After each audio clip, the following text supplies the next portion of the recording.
All right, what's happening, y'all? This your man, Mr. Al Pete, MPN Network Podcast. We are bike, BYKE for the Duval folks, back for the world. Man, we flushing them out. We flushing them out, man. I'm grateful that Yoko just, reached out. I saw the post on Facebook and was like, "Who got a podcast?" This and the third. Like, first off, how are you? First off, let's do the greetings. How are you doing? I'm here, man. I'm here and I'm blessed, man. How are you? All is well. All is well. It's before we jumped on, we talked about the holidays or whatever. So you know how it go. I mean, I know for me, I'm gonna be doing a little bit of Thanksgiving and working. So the grind don't stop with us, man. So Right. you know Right. how we go. So yeah, we was damn, I lost my train of thought that quick. Oh, on your Facebook page, Yeah. you definitely be letting people know what the business is. You definitely have decent conversation. You ask the questions that a lot of people just are not going to ask. I'm sure a lot of these people think these things, but they just don't have whatever said liberty to even ask it. And you are that person to ask that. And I that's one of the things I admire because I ask these questions as well. But for me, it seems like I always get I always get crucified or whatever. You know what I'm saying when it comes to it, because once I ask the question, I don't really get a response that I think I should get. But I've learned within the past like year, I'm like educating people is very, very important. And I can't sit here and get upset or get, or look down on somebody. I might not be looking down on somebody, but it definitely comes off as such. And I'm like, I Yeah. need to learn how to like educate people and let people know, what they need to be thinking about or what they need to seek and all this other stuff. So just wanted to get that out first because I definitely love what you do with your platform. And You know, it's crazy that you said that though, because that's exactly how and why I started everything. Because it was yeah, at a point where I was like, it came off as almost being arrogant. You feel me? And it's like, damn, I wasn't trying to be arrogant or you know what I'm saying, look down on nobody. I'm just saying. So it's like, bet now, the more you get people that be like, well, show me how to do it. Well, teach me how. So that made me be like, all right, well, let me go figure out how so I can, you know what I'm saying, teach these people how. It's not even the fact that they don't want to. They just need somebody to teach them. So it's like, I ain't know a teacher back then. So I just became that teacher. yeah. A lot of things for me too. I understand that people simply just don't know. And I know for me, I seek information. You know what I'm saying? If something doesn't look right or if it doesn't seem right or if it seems right and I just want to know more about it, I'll make the liberty to research. And I this came up from me when I was a young kid, when I was getting into the hip hop business. Well, when I wanted to start rapping, I didn't want to say get into the business, but I wanted Right. to do a song, and I had to like. I was watching Rap City, Yo MTV Raps. I was buying all the magazines. Like I would look at these magazines and look at the artists that I love, like the Red Man's, Method Man's, and I would see them in LRG clothing or FUBU clothing. I'm like, okay, this makes sense. Like the artist is wearing it, which is intriguing me to go and buy it, and that's how it works. And even when I went to try to look for a studio, I had to pull out the yellow pages and like go through it and be like, let me look for studios, this, that, and the third. So I've been doing this since I was young. So now thinking about last year where you got all these free seminars, you got the places that you want to go and get the information and they giving it for free. And I'm over here like, hey, they doing this for free, blah, blah, blah, blah. But then when I get in, I don't see nobody that I know in these seminars or getting this information. And it kind of disturbs me because I'm like, well, we always complaining about the information and I want to be able to give it to y'all as much as I give it. But then I just had to come to a realization like people just don't know. And I have to understand that and accept that. And we have to get that education part going on. So um, let's roll into what your entertainment company does. Like it does so much. I mean, it's a slab of whatever you want, basically. Um, and like I said, we talk organically, but I don't see too many people doing this. Nah, yo, and that's my reason for doing this. You feel me? Like everybody asks, like, why did you pick doing this? And it's like because this was the gap that I saw. I Mm-hmm. saw a disconnect between the talent that was out and the amount of money that they were making, or the the royalties they were getting, the ownership they were getting, the equity they were getting. And it's like that's because they're missing this whole column, which is the actual business aspect of it. You feel me? So they don't know about their royalties, they don't know about copywriting this, they don't know that you need an attorney to read the contract before you sign a label, they don't know not to use the attorney that the label gave you, like, because nobody ever teaches these things. You feel me? Like I always tell people, before you become a doctor and you go operate on somebody, you go to school for how many years to learn what you're about to get into. You feel me? Like not only the actual, art of being a doctor, if you will, but then the business aspect of it. How do you know what hospital to go to? How do you negotiate your salary? Like all of that. Same thing when you're a dentist. Same thing when you're an athlete. You know what I'm saying? Athletes are kind of remind me of artists though, for real, for real. Like sometimes you go all the way through the college and you figure everything out, or sometimes you get drafted straight from high school. So it's like either you learn it or you don't. So we miss that school part when it comes to the music industry, because everybody just say make dope music, put it on TikTok, put it on Instagram, make it go viral, and then everything else will take care of itself, for real, for real.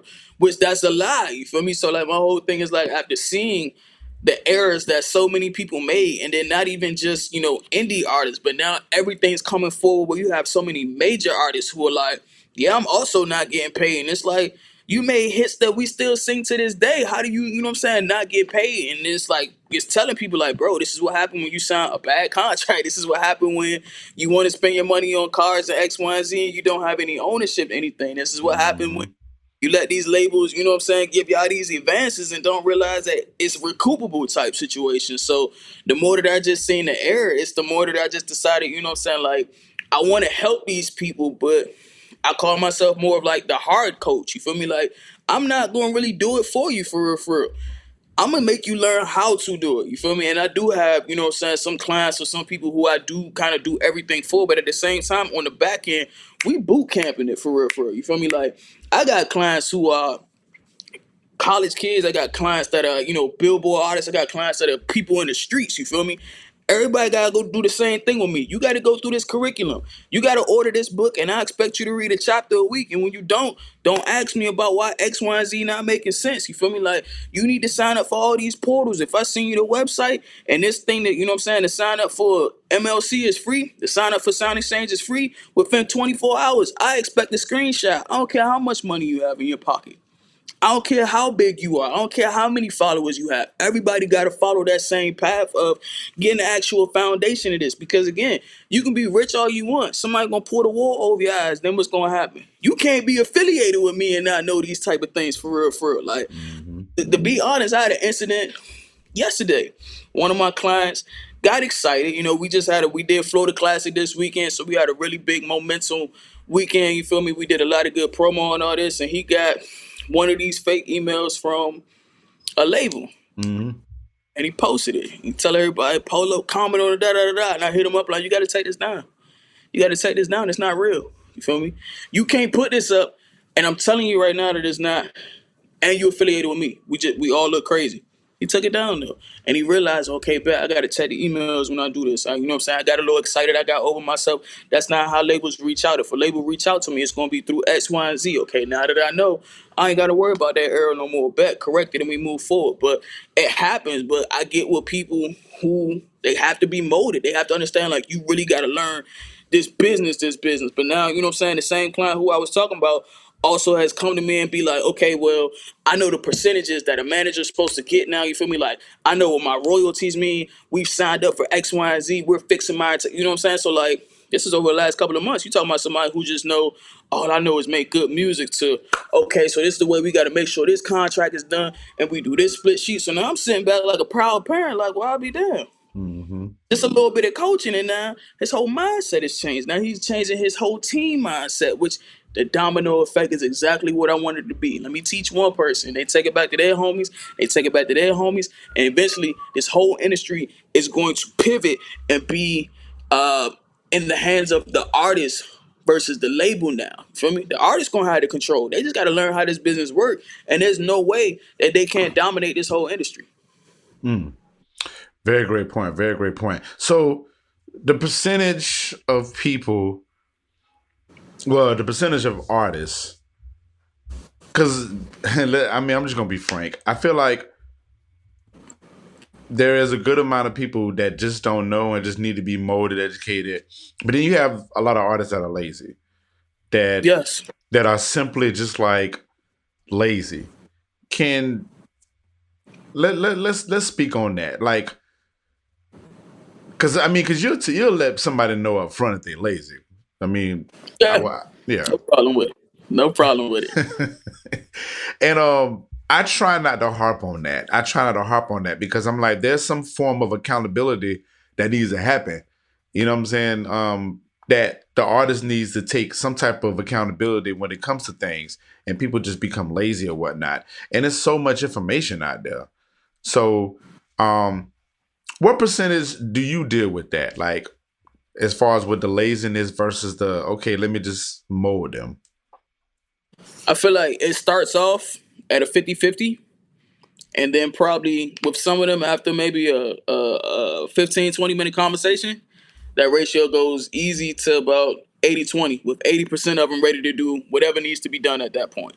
Because some of them are at a point where they don't know, and then some of them are at a point where they don't even know that they can make money off of this. You feel me? So you got a fraction of them who just they know it's some type of business in it, but they ain't really worried about that right now. This is the 20% that stays lost. You got another fraction who just be like, I ain't even I can make money off this. Show me how. Teach me how. And then they went from that, oh, I don't care about it, to, oh shit, I can make money off this. Let me go roll over there type thing. Then you got another handful that'll be like, well, I ain't worried about that right now. You know what I'm saying? I'm getting money right now. We straight. And then once you explain to them how much money they're not getting, then they like, oh, I bet, never mind, let's do whatever. Some of them, most of them are normally the ones that hesitate, though. I'm not gonna lie. Then you start posting stuff and being like, bet, BMI checks just went out this week. Did you get one? They like, nah, I ain't getting no check. It's like, yeah, because you got a BMI account with none of your songs in the catalog. That's why I was telling you, you need to, oh, I will bet, what we got to do? I want to da da da. I was like, yeah, now that I done told you that you could be making double the money you making, like, bet, you got paid for a show, but depending on what venue you're at, if it's a licensed venue with your PRO, you get paid royalties for that. But you ain't know that. So cool, you got paid 2-3 grand for a show. How about in 6 months you'll get a check for that same show that you're not at anymore? You're getting passive income. You're getting what they call mailbox money. Mm-hmm. You Mr. Rich, right? So why not make money without even having to do nothing? And that's how you flip it at them. Like, that's real rich. You know what I'm saying? That's real boss stuff right there. You feel me? When you make money without having to move, then they start looking at you crazy like, all right, well, you know, what I gotta do to do that? And it's like, well, I've been trying to tell you from the beginning what you need to do type thing. And then, you know what I'm saying, that mindset switch. So sometimes people are ready to do it. Sometimes you gotta quote unquote prove it to them. And then sometimes people just gotta learn the hard way by missing a couple bags and then being like, damn, I should have listened. It's like, yeah, one, you missed money. Two, I'm finna tax your ass because I told you before. And three, now you gotta pay for everything to get fixed. So the lesson always you get when you get hit in that pocket, that's when they really learn their lesson. Yeah, you mentioned that on a video that I mean, you know, doing my journalistic snooping, and Yeah. I knew this as well, but I forgot the number. I want to say it's 424 million. That's just Yeah. that's just in a pot, just sitting there, like, and I'm thinking But my you know what's crazy?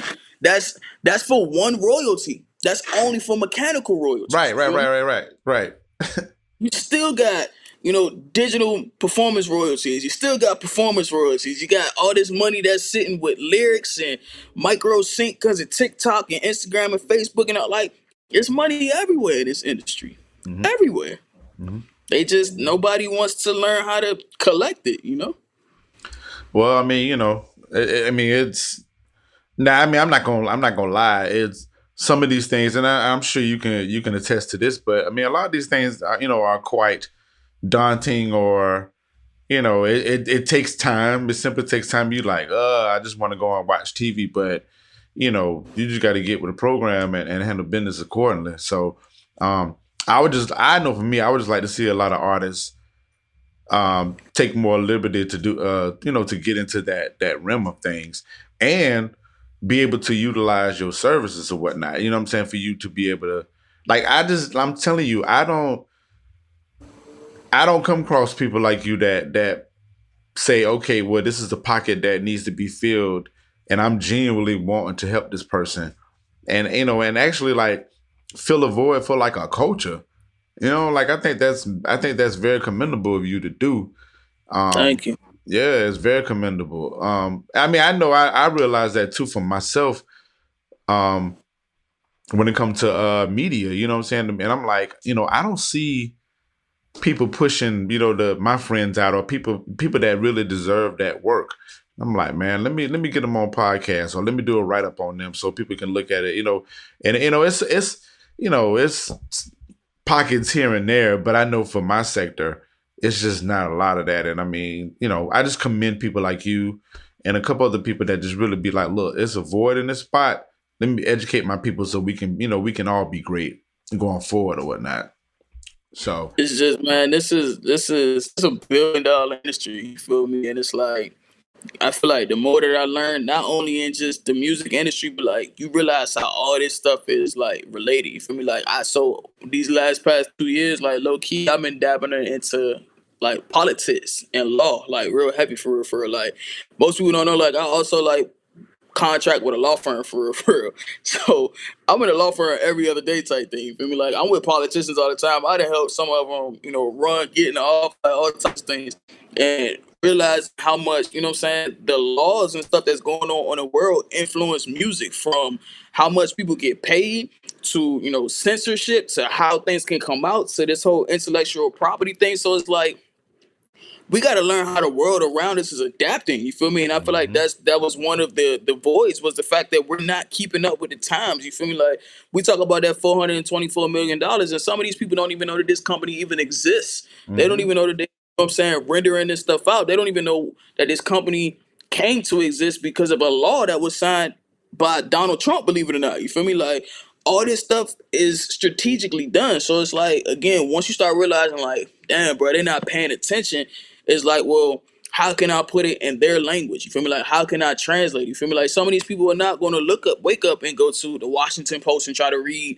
the last couple of things that happened. So it's like, bet if I could dumb it down, or not even dumb it down, but translate it into a music language and then throw a screenshot up on my page, and then they like, oh, bet that's what that means. Okay, bet, cool. I didn't translate it to at least, 9, 10,000 people, and now they can tell it to their people or do whatever they got to do. But I mean, that's what I also figured out. Like, again, some people don't know, some people don't want to know, and some people just need it broken down to them. So it's like, all right, bet for those people who either need it broken down or they want to know, I'm there for y'all. You feel me? So I'm gonna figure out and learn as much as possible to get it done. And like, I feel like the reason why I know that anybody can do this is because I taught myself everything. You feel me? Like, I never went to school for none of this. To be completely honest, like, technically I'm a college dropout. I did 1 year at St. John's University in Queens on a scholarship, like Dean's List, all that. I dropped out of college to come take care of my grandparents. I moved to Florida. But when I moved down here, like, I ain't know nobody. I ain't had no 9 to 5 job. I ain't had nothing. It was just a God bless that the guy who I was interning, Theo Brown, in New York, him and Doom was like this. So when I moved down here, he was like, all right, well, bet, start interning for Doom. And then that's Mhm. when I just started rolling. But when it come to like learning this stuff, I was teaching everything myself. I was watching videos on YouTube. When I'm trying to figure out how to do copyrights, I'm calling the company for 2, 3 days in a row and, having them walk through it. I'm reading books. I'm taking all kind of free classes. I'm paying people like, yo, let me just come up underneath for you. Like, I was doing all kind of stuff. You feel me? Like, first time I met MGZ, one of our first acquaintances. I'm not even 21 yet. He like, all right, you can come hang out with us and I'll teach you how to do blah, blah, blah. If you can bring a bottle of coconut Ciroc. And I'm like, damn it, bro. Like, I'm not even old enough to buy it yet. You feel me? But it's like, but I got it. You feel me? I got in there and I vibed out with him. You know what I'm saying? He put me on game to all kind of different stuff. And that's just how I figured, stuff out. So my whole thing is like, if I can figure this out and not had to go to school for, like everybody think you have to do, or got to come from a musical family or a musical prodigy, anything like, bro, I'm none of that. I just got it out from wanting, you feel me, from having a desire to want to change something. So that's why I tell people, like, bro, if you want to change this and if you want to learn this, you can do it. And I know you can, because I did it. So if you with it, let me know, and I'm gonna teach you the same way that I did, because I know it's possible, bro. I'm a walking testimony of it. So Yeah. let me put you on game the same way that I had to learn for myself, and you gonna win. Yeah. Very commendable. Very commendable. What was the major? when you went to St. John's? What was your major in there? Mass communications. Yeah, see, I get that feel. So, I mean, I got my degree in communications as well, but you mentioned law, man. Like, I remember, getting my degree, and I was thinking about, like, I was in it was communications law or something like that, but I was learning all. I was like, I knew the basis, but I was learning a little bit more, and I was like, man, I had a small thought about going to school for law. Small Listen, thought, but the way that you talking, I'm like, I can definitely see you going into that realm or whatever in politics, law, and stuff like that. Just the way things are governed, legislations, all that stuff. Do you see yourself going in that route? Like maybe the next step in the business?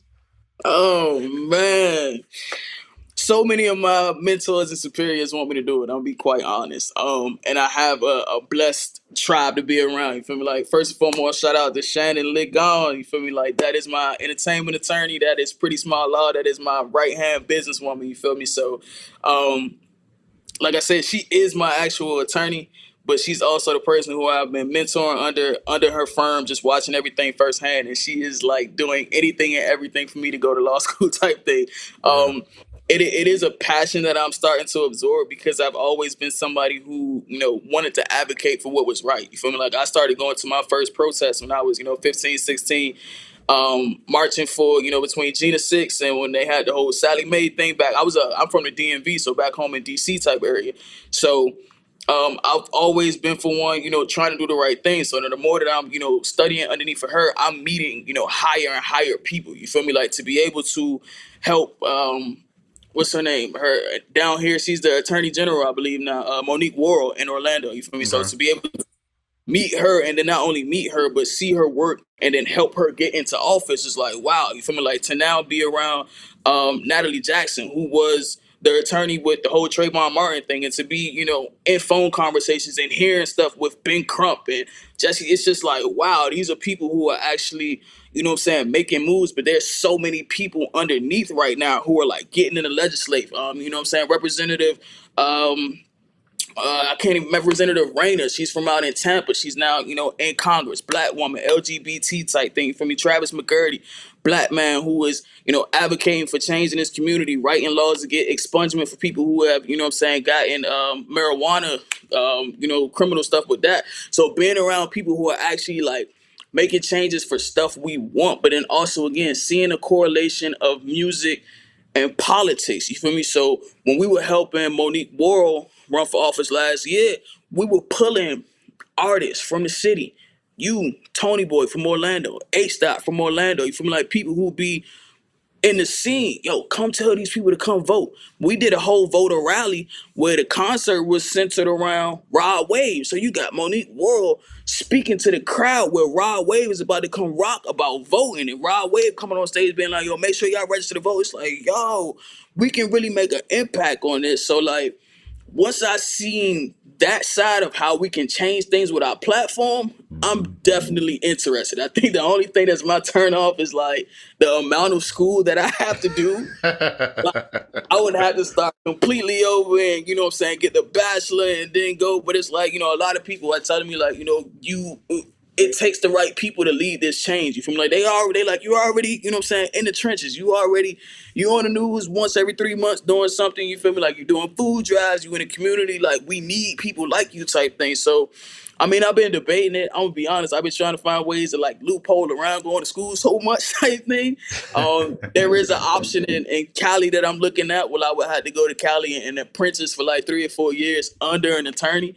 But I kind of got that plan already because we got a firm out in Cali already called We the People, where we actually help people who have gotten charged with like weed crimes come out and legally create their own dispensaries because the license when it comes to African Americans and minorities with dispensaries are minor. You feel me? Like we have like 0.2% that we get. The rest of them go to white people. You feel me? So we fight for those people and get them linked up with some of the bigger companies, and they are able to expand there. So I mean, more of the story is like maybe, bro. Like I like the change and the impact that I can make. I'm just trying to find a way to skate around this whole school situation, and you know what I'm saying. We'll figure it out. But you know, to possibly be the voice of the change that we need is something that's very exciting and that might come in the future. Yeah, listen, you never know, man. Somebody might bless you with I mean, like I said, it's a way around it. I do feel like it's a way around it, but at the same time too, I mean, the moves that you're making, somebody might come and bless you with a full ride. You know what I'm saying? And you might be in that space to be, I mean, that work might have you in the field at the same time, just getting the basis of it. You never know, Yeah. but Oh, I'm there already, bro. Trust me, like in the little bit of time that I've been with my attorney, boy, when I tell you I done learned so much, to actually be able to do it's like, oh, somebody got a car, so now we know how to do that. Okay, somebody got, they need trademarks, they need this. Oh, bet they got a criminal. Let me go pull the docket from. So it's like the language, even the lingo, you know what I'm saying, to be able to absorb it. It's like, damn, I really kind of know, what a little bit of this stuff mean right now. Normally you just watch Law and Order and you call it a day type thing. You feel me? But right, right, the in the realm of it and be knowing like, okay, this gonna happen tomorrow. You see it on the news and all this type of stuff. It's like, damn. Or you see an incident happen. It's like, yeah, that's how. Like, you know what I'm saying? We taking that case right now. You feel me? So tomorrow is the press release for da da da da. And it's like, oh snap, we really making a change type thing. So hmm it's exciting, man. I can't even lie. It's a very very good feeling to be able to be boots on the ground. You know what I'm saying? Helping your community type thing. yeah. That's what it's all about too, and that's a part. That's why I mentioned to you about the when I saw the food drive or whatnot, and the toy drive that she was doing. I was like, well, in the midst of her working, making sure that artists and that's another question I have later on in the interview, but like making sure these artists are sufficient with the tools that they have. You're definitely like foot to the ground on some. Let me make sure that the community is here and make sure that they get the information that they get, or just getting the resources that they get. And I think that's great that you're able to work both of those, because some people just be like, okay, well, I'm just gonna stay on the artist side and just rap, rap, rap. But then like you're on the admin side. That's what I call that. You're on the admin side as well as being in the community service side. I think that's a great balance. So definitely a I great think balance. it keeps me humble. You feel me? But you know what I'm saying. I come from. It's crazy. I just spoke this out. This like the second time I ever said this kind of thing in my life. You feel me? But like, so I lost my grandfather not too long ago. This past June, Oh, and condolences, my grandfather. condolences.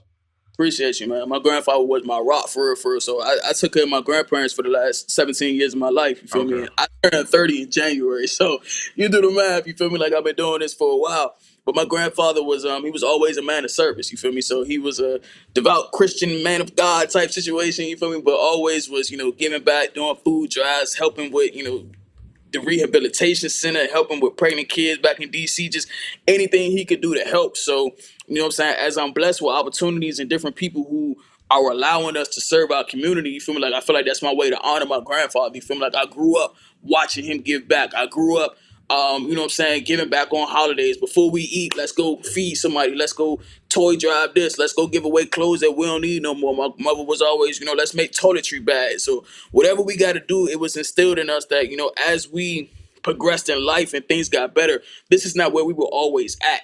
You feel me? Also, somebody else, even though we're better, somebody else is still in need. Stay humble. Remember where you came from. Help somebody else. So that's just been instilled in me from the beginning type thing. So to be able to, use my platform to be able to do bigger things. You feel me? Like, oh, bet. So this food bank gonna donate some food to us because they want a picture with one of my artists or something. And we can feed how many people in the hood? Oh, bet. Yeah, let's run that. Or we can do what at the Boys and Girls Club, and we can whatever we gotta do. Let's take care of whoever. Let's take care of the old folks, the young folks, the kids, the people who don't even know they need help. You feel me? Some people don't necessarily. They're not homeless, or they not. I don't have a car. You know what I'm saying? They might be in the middle. I don't care what it is. You say you need help, you're gonna get it from me. And it's just the fact that we keep giving back is why we're blessed to be able to keep doing these things. You feel me? So I'm like, they just gonna get bigger and bigger with us. You feel me? So I wanna be able to, you know what I'm saying, do some type of give back every single day somewhere in the world. You feel me? Like, okay, bet today we in Nairobi, tomorrow we're in Attica. Like, you know what I'm saying? Like I wanna be able, that's 30, 365, helping the world type thing. So Yeah. it's just been in me since I was a kid. I watched it and I emulated it, and my kids gonna be doing the same thing. Yeah. Yeah, you gonna yeah, I mean you already blessed, but you definitely gonna be blessed. Like I'm putting that on you right now. Like I receive it. You got so much coming. Man. Like, I mean, and you doing, like I said, you doing a lot of stuff now, and I just know I know from me personally, like I'm starting to get a lot of those blessings that are like a little bit higher than the average, if that makes sense. So Yeah, yeah, that's why I mentioned the whole like school thing. I mean, the fact that you know you're being shadowed up under attorney, like it's at some point a door is going to open and it's going to put you at a level you can be like, oh yeah, this is what I've been waiting on, and yeah, you're gonna go yeah. in there and you're gonna run, and you're gonna be snooping through like multiple doors and making sure things happen. So definitely blessings on that. Receive it. I appreciate it, man. Yeah. So let me. I have a personal question. Are, well, were you an artist, or was this just something that you love music? What made you get into this realm of it? So I've always had a passion for music. Always, always. That music is my love. That is my soul. That's my heart. So I was a band geek. So I was in on drumline, marching band type situation. Okay. And when I graduated high school, I actually wanted to be a producer. So I was obsessed with Timberland and Pharrell. And I just was like, yo, I want to be like the female version of them. Like, I got to figure it out. But I had like no equipment, like nothing. Like, I was, you know what I'm saying, just learning how to read music. Like, I definitely went into band on some like Nick Cannon. I couldn't read no music. I was learning everything by ear, just trying to figure it out. So when I went to school in New York, I was doing mass communication and I was going to figure out like how to learn how to produce. That was my whole goal or whatever to get into production. Right. I ain't gonna lie, I went to New York, my ass got in trouble. And I was up there, you know what I'm saying, just trying to survive and be on my own. My grandmother was sick. So my whole thing was like, I can't call my mom and ask for nothing because I know she holding down home. So I was in the streets up there for real, for real. And it was one night, man, my homie almost lost it all. And I just was like, damn, bro, I'm gonna pay like 55 grand for like 1 year of college. If I get arrested, bro, she's going to kill me for real, for real. So like a couple days later, after I almost got arrested, I went on Craigslist, believe it or not, and I found this internship, and I thought it was fake. I was like, "Look, I'm gonna just interview for anything, because if I don't get out of trouble and like occupy my time, like, bro, NYPD jail is not somewhere I want to be." Yeah. So I went to the interview, and that's when I met Theo Brown for real. When I go in there, like he a black dude. It's an office up in Williamsburg in Brooklyn, so it's a nice area. And when I go in, it's like, you know, you see a couple plaques, you see a couple like pop up stands, but I'm like, damn, he got a pop up stand for like Lady Gaga. I'm like, damn, I ain't never, you know what I'm saying? So I start, you know, asking him questions or whatever, and he's very nonchalant. So he's like, yeah, you know, I work with a couple clients here, a couple clients there, you know, just whatever, whatever. I'm like, all right, bet. So he like, yeah, you know, come back in 2 days and we'll see how everything works. So he calls me and he's like, your first task is like, bring me some trees. And I'm like, damn, bro, I got this internship so I wouldn't like have to do this Have to type do stuff. Hell, bro, that. whatever. So of course I got it though. So I bring it up there, whatever, whatever. And he's like, oh, you know what I'm saying? Like, roll it up for me. I'm like, bro, this is about to be like, I'm about to be a do boy, yo. Like, I'm mad for her. He like, I bet. So this is like 2011, mind. He like, all right, so our first project is we got to secure this MasterCard deal for Soldier Boy. And I just was like, what? You don't know, you know Soldier, bro? He like, yeah, I helped like manage him. So this is back when Soldier is big, big. I mean, he big again now, but like when he first started. So I'm like, this nigga's lying, bro. Pulls out his phone. Doo-doo-doo-doo-doo-doo. Yo, Soldier. I'm like, yo, he's on a, like, you on a phone with him like this? He's like, I'm Yeah. like, so he started teaching me. He was doing college booking at the time. So all the big college concerts like North Carolina A&T, Howard Homecoming, like he was behind all these concerts and stuff. So he started teaching me how to book events, book artists or whatever, whatever. So I'm just rolling with him every day. We doing something different. He like, you know, I got to go do a shoe deal for this. Just come ride with me. So I would just absorb. One night we did a show. I never forget this joint. New York, Hunter USG College. It was Fabulous and J. Cole. So the crazy thing, I was obsessed with J. Cole. You feel me? Like J. Cole was from Fayetteville. My family was from Fayetteville. J. Cole went to St. John's. I Hmm. was in St. John's. You feel me? J. Cole interned for their same guy who I was working with. You feel me? Everything was crazy. So we had booked J. Cole. He let me do the booking. He said, yo, we gonna pay him extra because he used to be my intern. Woo, woo, woo. We go there. He gives me this envelope. He said, whatever you do, do not lose this envelope. So I'm holding the envelope the whole night through the concert. End of the show coming on, Fabulous is closing everything out. He like, hey, you got the envelope? I'm like, yeah, bro. Like, you told me to guard it with my life. You been bothering me all night. He like, all right, open the envelope. Pull the envelope out and I open it. It's a check for $100,000 Mm. in his name. So I'm looking like, what the hell? He like, this my commission check from doing this type of shit. So I'm like, bruh, you are a black man from New York. Like, we just smoked a blunt together tight, like, you down. He like, I'm telling you, when you learn like this business side of the industry, we're the ones who make the plays for real, for real. You feel me? Like, Yeah. once he told me that, I just was like, okay, teach me everything. I never went back to even thinking about producing. I never went into nothing. I just went straight into teach me everything. You feel me? So I absorbed so much from him when it came to like booking and doing deals, and then I had to move to Florida because I was taking care of my grandparents. So again, he was cool with Doom, so he literally called Doom. We did a three-way call like 2-3 days before I moved. I came down here. I pulled up on Doom. He just was like, "All right, this is what we gonna do." And you know what I'm saying? I was everywhere, and I had to earn my keep with Doom. You feel me? It was like, Hmm. oh, Funk Fest. You see everybody on there. He would literally drop a box of flyers and be like, "You can come in when they're all gone," type thing. So I'm like, damn. Here I am at the tailgate, just throwing them shits out to everybody. But when it was over, you know what I'm saying, skated my ass right in. You feel me? Like, so I'm out here doing all the promo online for Martini Monday, this and da da da da. Like, I just was rolling with it. You feel me? Like all the Rush Yeah. Street. Like, I know y'all like that was me behind the scene, low key. You feel me? So passing out flyers, doing all the invites and stuff, but it just was like that's how you learn from people. So it just Yeah. was, you know what I'm saying, absorbing firsthand and just figuring it out type thing. But all that music, like wanting to produce, went right out the window once I realized, like, oh, this where the money at. You feel me? Like you hear producers like, oh, I don't get paid from this, da da da. And I'm like, this man got 100 bands, bro. Like, I'm finna go figure out what they doing on that side. And then ever since then, it was like I did a lot of like live shows, did a lot of concerts, promotion here, managing these venues, doing these type of events. And then the more I got in with like the actual artists, that's when I started realizing, like, damn, these artists really don't know nothing, bro. So that's when I started like learning more of like what do they need to know.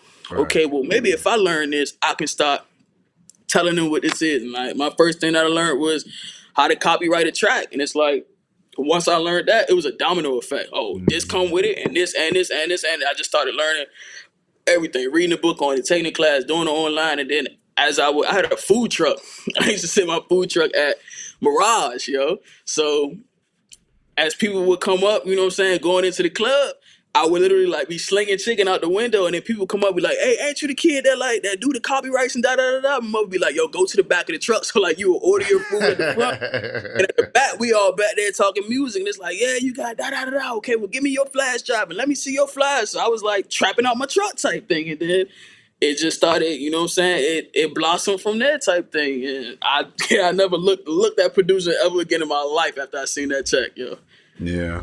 I mean, just from the, I mean, definitely the money standpoint gives you that thought, like, yeah, let me learn this business stuff. But at the same time, too, you definitely have a passion that matches that, and that's pretty good, man. That's pretty good, especially hearing a story about your grandfather. Again, condolences on that.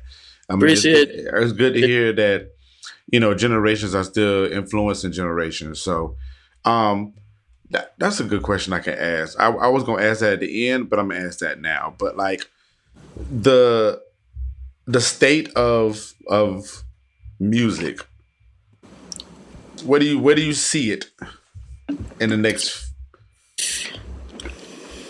10 years? Oh, From well, yeah, I don't want to get too answer it. I would like for you to answer it the way that you received it. I I mean, I think it's definitely going to be a pivot. I'm gonna be quite honest. I think with all this metaverse that's about to happen, there's going to be a lot of control that's again relinquished back to the artist and a lot less from the label. So I Mhm. think we'll be able to see a lot of more just creativity and different artistry. You feel me? So it's not going to be so much of what the labels want type thing. You're going to be able to see some of these kind of niche, weird people, dominate because it's going to be more of like cult followings and like labels can't buy off so much stuff. You feel me? It's going to be a lot more. Um, just I think it's going to be very cultural and very different. I think people are going to experiment a lot more because again, with this metaverse stuff, like you don't have to be who you are. You can be whoever you want to be. So there's actually going to be a lot of like digital bands and stuff that's taking over. Like a lot of this stuff is really going to go digital. So that's how I really see the next 10 years is kind of digitizing and going into not so much personal things. You feel me? Like people are trying to create holographics so they can do two concerts at once right now. You feel me? Like they're trying to have it where a lot of these concerts are going to be virtual and you're not even, Astrofest is going to be putting on some Oculus type situation and what I'm saying, you're there. So I Mm-hmm. just think that it's just going to transition a lot into a more creative situation, but just a lot of more freedom for artists because they're going to be able to find rooms that is like if they get on it first and these labels can't lock them into it. Like this cryptocurrency stuff right now with these NFTs, these artists are making bank because these labels don't know how to make money off of it yet. And it's not in their contracts or anything that they already signed 3-4 years ago. So it's like, okay, here's a loophole. Let me jump onto it type thing. So I feel like a lot of that is just going to continue to happen as time evolves and as a lot of these things, technology wise, just continue to take over. I totally agree with that. And I'm real big in podcasting world, but I see that podcasting it's like this wild wild west when it comes to earning money, you know what I'm saying? And they're using the blueprint of how music does it. Mm-hmm. But the fact that 10 years from now things are going to change into the where the whole climate and the whole like playing field is going to change when it comes to music.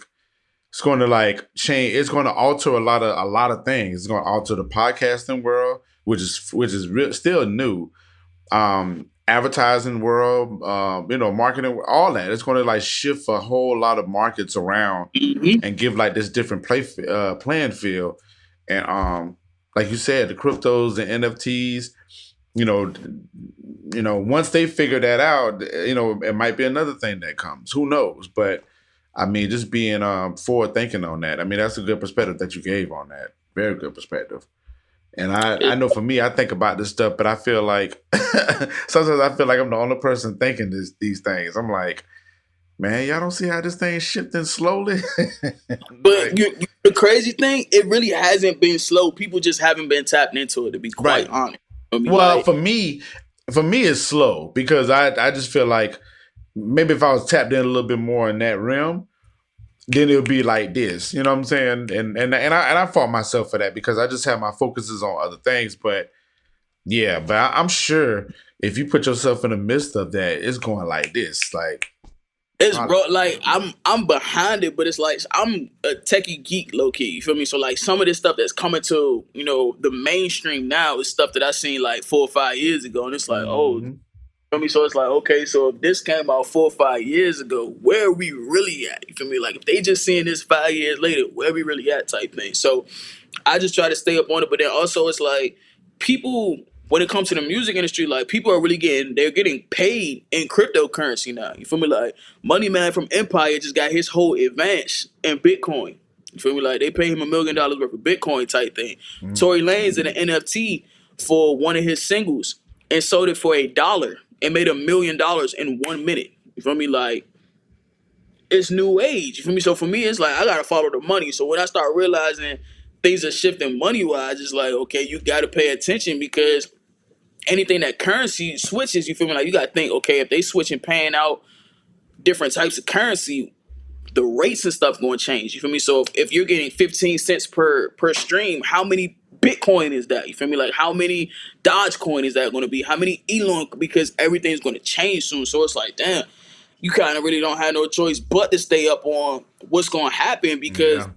that's involving your pocket type thing. You feel me? And Mhm. it's a lucrative situation, but it's also a situation where like you gotta like realize that national currency may change soon. So if you're not up on it, you wake up one morning and they say the dollar bill don't exist no more, and you got $50, you know what I'm saying, $50,000 bill here that's null and void. What do? You gotta stay ahead of this stuff. You gotta know better. I should have converted that last night over to that. You know what I'm saying? Like you just don't know what's going to happen. So I'd rather stay ahead of it before I wake up one day and it be like, we don't accept this no more. Like, Right. nah, Right. what it is. Right. And then they're looking at you like, well, we've been talking about this for so and so years. Have you, Exactly. yeah. Exactly. Yeah, you don't want to be on that loophole. So, mm. All right. Well, we gonna kind of wrap this up a tad bit. I have a couple questions. So, outside of artists, I assume that you work with other people outside of just artists, correct? When it comes to the entertainment aspect with the consultations. And hold on, real quick. Listen, consultations online, like portals, all of that stuff. Jai Yoko, Black, what is it? ENT.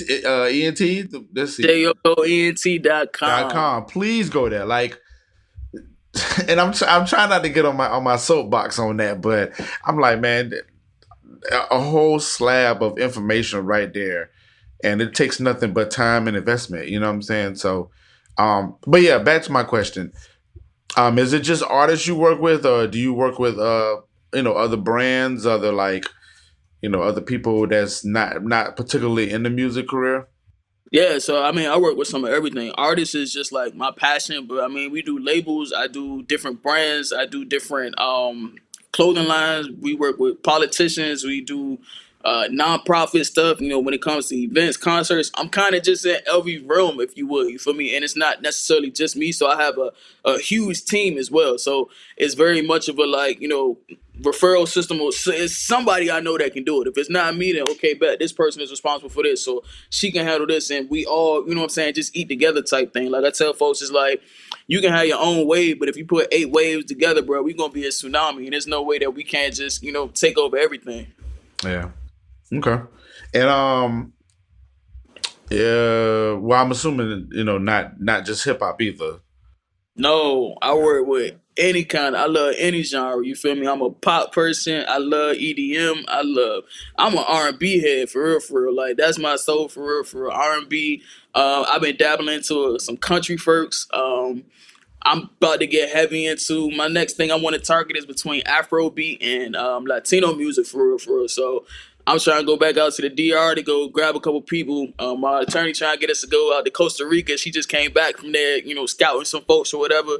My publisher, shout out to Richard Dean. She's one of the biggest PR publishers for anybody that comes from Africa. Like literally any artist that came over from Africa is knocking on her door to be able to spin over to the US. Like she touched everybody, you feel me? Like DeVito, you feel me? Like she here with Burner every other day. Olamide, like she popping. So I want to get into that realm as well. But like I'm a global person. I listen to everything. So I want to work with some of everybody. You feel me? Like I don't care what you look like, where you from, none of that. You feel me? Like, oh, you want to make dope music, you got passion behind it, like let's win. Somebody gonna love it. Oh yeah, it's a market for everything. Definitely when Yeah. it comes to that, and I know for me, I love exploring various markets just to see how they move, how the communities move, and the things that they live by, the things that they like, they don't like, what they stand for. So I like seeing that and learning that from other avenues. So yeah, for sure, definitely agree with that. All right, Love it. last question. I would like for you to give me a success story. Like what yeah, share a success story with us if you would like. I You have a mean, I think my lot. number. Yeah, I mean, thank God. You feel me? Thank God. You feel me? Oh, God is good. You feel me? Um, I mean, I think my biggest success story, which plateaued me to be where I'm at, was actually the opportunity I got to go on tour with the Rail Carter Culture Tour. Shout out to my whole Culture Tour family, Rail, Devin, T, just everybody. So, um, and I think the reason why it's a big success to me is because it actually started out from a seed planting with one of my first clients. So, one of my first clients was a gentleman by the name of Devin White, my brother.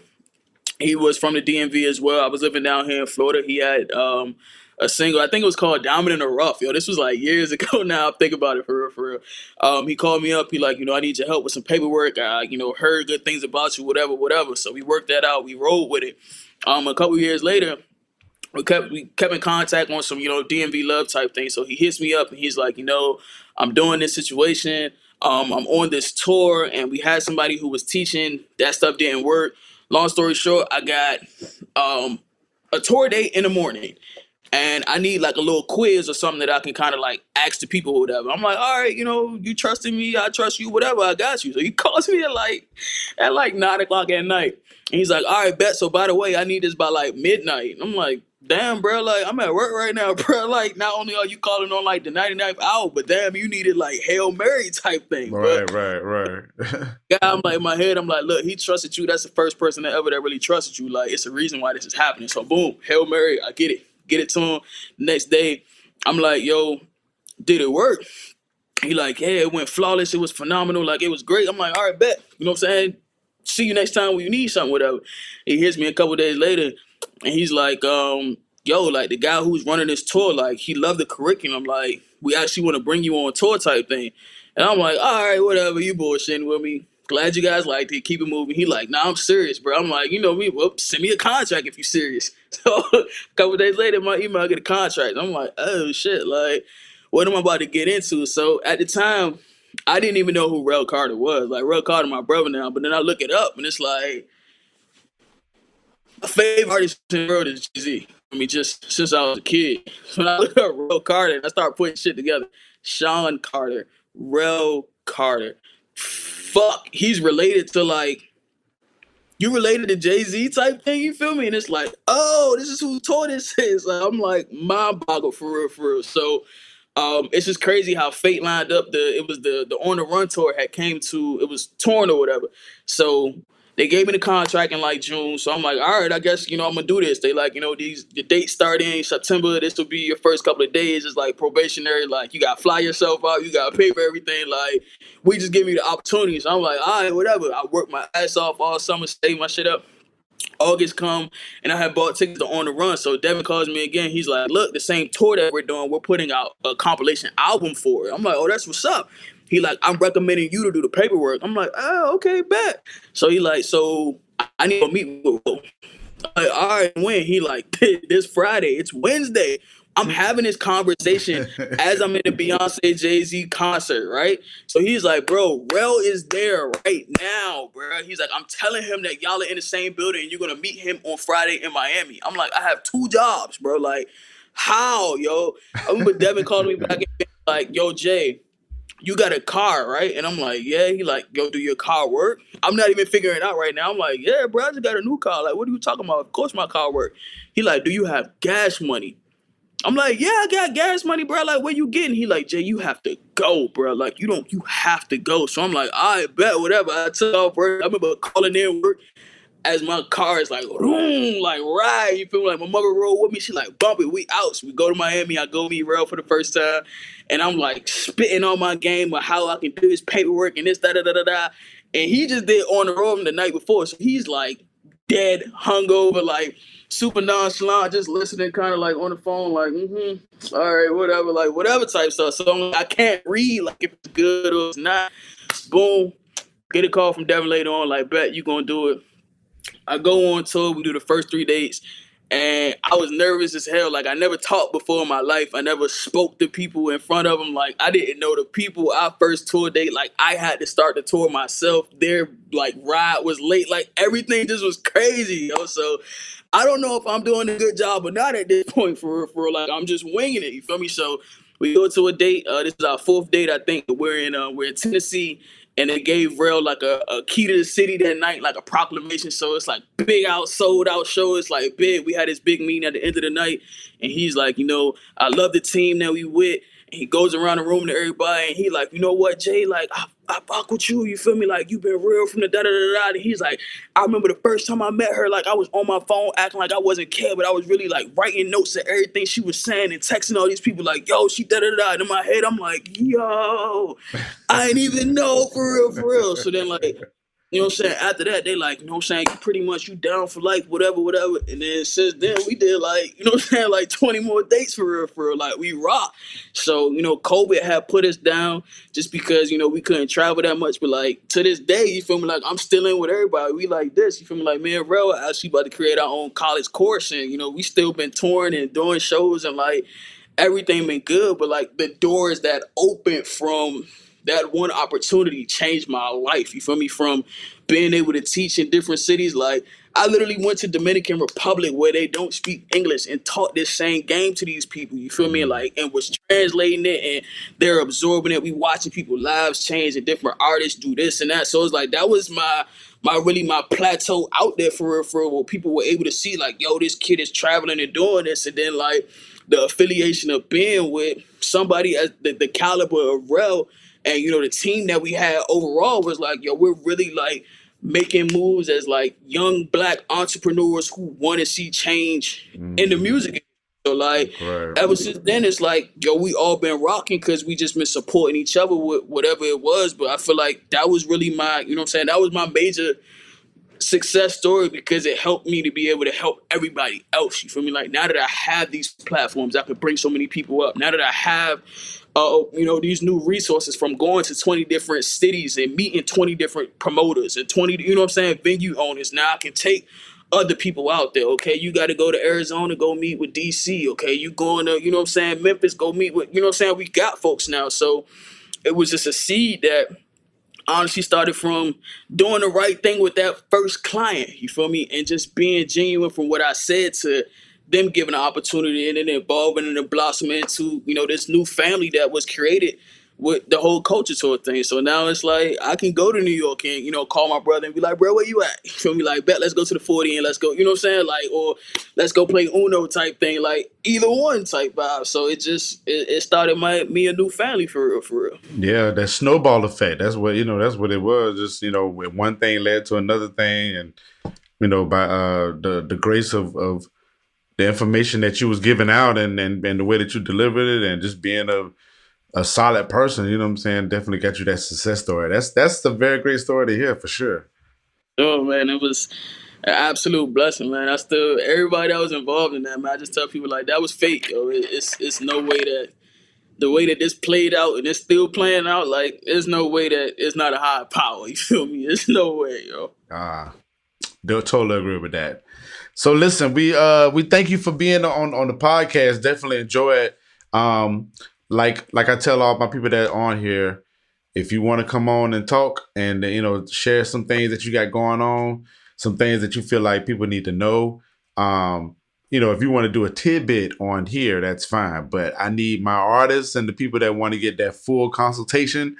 I need y'all to go to that website and book them services, man. And I wouldn't be me if I said this, but don't worry about buying the chain. Like, get the information, all right? That money that you buying for that chain and to have this image, that can really be put into like a business that can carry you way longer than that chain will ever do for you. You know what I'm saying?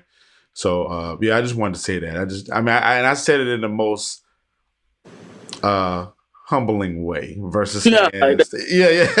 that's real. You feel me? Like, look, make the investment now. That way, this one investment can get you to make. You can buy multiple chains with one investment if you do it the right way. You feel me? That's just Exactly. how it is. That's how Yeah. it is. So, but yeah, nevertheless, like I said, if you anytime you want to jump on a platform, let people know what's going on or whatever, the platform is always open. Feel free to come on or whatnot at any given moment. You know what I'm saying? We'll set the time up and we go, but the platform is definitely for you, and we'll make sure that we'll get it out to everybody. So, let the people know where they can find you at, where they can go at and get some of your information. For sure, for sure. Always hit the website, www.jyokoent.com. Any and every social media platform, JYokoENT. Hit me with an email. Send us a consultation request, an inquiry, whatever it is, man. We're here to help any and everybody who wants to. Thank you to you, Sir OG Al Pete, for having us, man. It's been an honor to be on here and have this conversation with you. I appreciate your time and your hospitality, OG. Oh, no problem, no problem. Hold tight. Let me close this out real quick. Say less. All right, my peoples. Great interview. Great interview. Please run it back. Run it back. Share with your folks. Share with your folks. This is the MPN Network Podcast. Mr. LP, all that good stuff. We will be back with more stuff. Any information that y'all need from us, please hit us up on the emails, mpnmanagement@gmail. Follow us on MPN Management, Mr. LP, everywhere. So without further ado, we are out of here. Love y'all. We'll see y'all on the next go round.